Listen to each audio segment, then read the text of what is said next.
Hi. Hi. I'm Mark. Nice to meet you, Mark. I'm Selah. Selah. Yes. So tell us your name, your title of your book, and the award you won, please. I'm Selah Cambias, and the title of the book is Family Types, Better Parenting with Personality Types. And it's the Silver Award in the Psychology and Mental Health category. Congratulations. Because it takes care of a lot of issues all in one book. It's awesome. Thank you. Awesome. And kudos for taking on the ultimate challenge of trying to put a guide onto parenting. I think this is wonderful. And the award, the book, it speaks for itself. It's an incredible accomplishment. Thank you. Tell us your inspiration for writing it. Well, that's probably part of your first statement there is kudos. I'm a certified archetypal consultant. That's a lot of words, but what it means is I help people understand their purpose in life by using their archetypes. They're very similar to personality types. Okay. So what you came here with, you probably should be doing with your life. So I was helping adults with that, and I noticed it works really well with children. So I started helping families cooperate and organize themselves a little bit better around the personality types of the kids. And I looked for a guide that would include something for kids, and it doesn't exist. No, it doesn't. It doesn't. Well, not till now. There's some similar things, but it doesn't exist, so I wrote it. Good for you. And that's it. That's fantastic. So you wrote it. Tell us about it. Tell us how it stands out. Tell us what sets it apart from all the rest of the ones that don't exist. Right, So right. let's not even say how it stands apart or sets itself apart. Tell us about the book. The book, you might initially think it's similar to a Myers-Briggs personality test, which I love those. They're fantastic, and they're very helpful to sort of understand who you are. And they have information for kids, like introvert, extrovert, things like that. But what I found, intuitor, all the other stuff. correct. That's in But that's a few of them, and they put a few together for yours. This includes 57 different archetypes. Oh my goodness. So the personality types are more like the king, the prince, the artist, things that are a little bit more the story behind your life, the hermit, the saboteur. Those are a little bit more about what we do personally as opposed to introvert or extrovert. So the information that was out there, and I wanted to use it, it was incomplete. Okay. It wasn't as detailed enough. So that's where 57 different types is what we choose from, but it's incredible the way it works, because when you see the king is bossing you around and you realize, oh, that's a leader that needs some skills.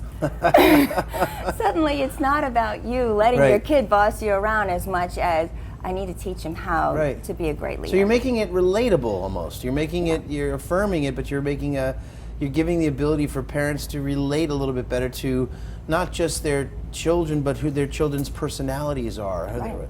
I have a silly question. Go ahead. Is there an age at which this benchmarks, or where you see this developing more than normal? I looked for that. I looked for sort of an age that they would develop, but I literally called my children by these names. You've seen a princess. Right. The minute she's born, she's in pink and she's fluffy and she's cute and she gets everything. She's a princess. Right. We called my son, the oldest, the king, since right away, because he ruled the house. Right. So those are some common ones. You'll know very early on if someone's an artist. A diva, she needs the attention. Right. You will see that very quickly. Another often misunderstood one is the hermit. Leave me alone, give me some space. And it's like, what'd I do wrong? Nothing. It's just they came needing a little bit of something different. And when you know their story, then you can work with it. Yeah, that's wonderful. Did you write this for your children? Did you write this for you and your husband? Who did you write the book for? Well, I'm focused my attention from adults now to families. So I mostly wrote it because I would tell people about it and share what I do and try and work to coach them, and there was no manual out there. Right. Is in there, I'd originally worked with about 75 different archetypes, so I might have a follow-up book at some point. But 57 seemed to be a really great selection to choose from, and it just didn't exist. So I wrote it to help parents just get the information as quickly as possible without having to dive into each one of them. Sure. And the book even is written the way parents read. You don't read a whole book if you're a parent. I have mounds of books. I've read a lot of them. A few of them I've read from beginning to end. I didn't read this to torture people. I wrote this so that a parent could read the first paragraph of each one and go, is this my kid or not? Right. And if it is, continue reading. If not, skip it. And by the same token, did you find that maybe as you got into writing it that you just were going to keep going and going and going? How did you find a way to get out of it? I mean, well, it was, I mean, I knew them all so well Right. with working with them, with myself and then with other adults for their purpose. I knew so many of these stories so well.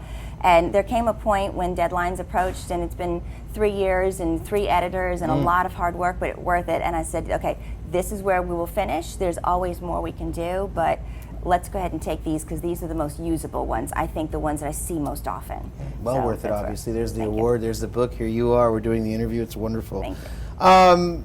Give us a unique story or an experience or an idea, an example of how the book impacted, say, 1 or 2 people who've read it that stands out above all the rest.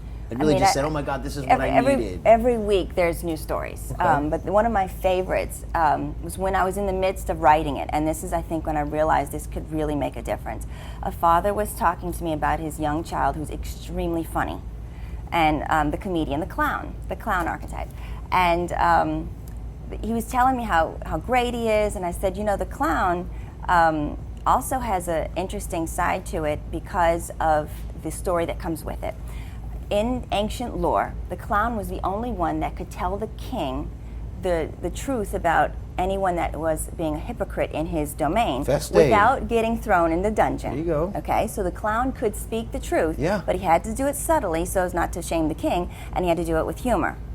And yet the clown now in modern day is of course funny, but will be very aware of those who lie.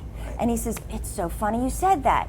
Kid was 2 or 3 years old. He says, he called me a liar yesterday. And I said, that's very possible. What was that about? He says, well, when I put him to bed, he wants me to come check on him before I go to bed. And because he's sleeping, I go check on him. The next morning he says, Dad, you lied to me. You didn't come check on me because he was sleeping. He wasn't aware of it. So he's like, here my kid is calling me a liar. I'm doing a good job as a parent. You can easily see how this could snowball into a lot of friction of being called a liar, even though he's so funny. What is this thing he keeps doing? And I said, that's the clown who's looking for hypocrisy. And he's 2, he didn't know any better. I said, maybe if you knew, first of all, it's not your fault. You didn't do anything wrong, there's nothing wrong with him. But work with it. Leave a toy on one side of the room, and then tell him, when I come check on you, I'm gonna put the toy in bed with you. And when you wake in the morning, you'll see it's there. So then you'll know I come.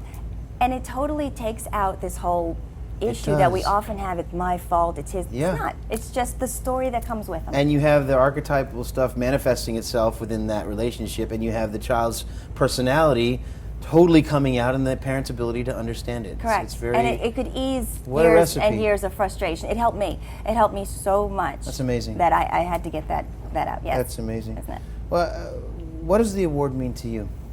Well, I think I knew it could make a big difference. I knew it was a great message. I knew it was important information. This just confirmed it. It confirmed that I think people are ready to hear it, and they're really wanting to know that there's more to the story than just what we often see right in front of us.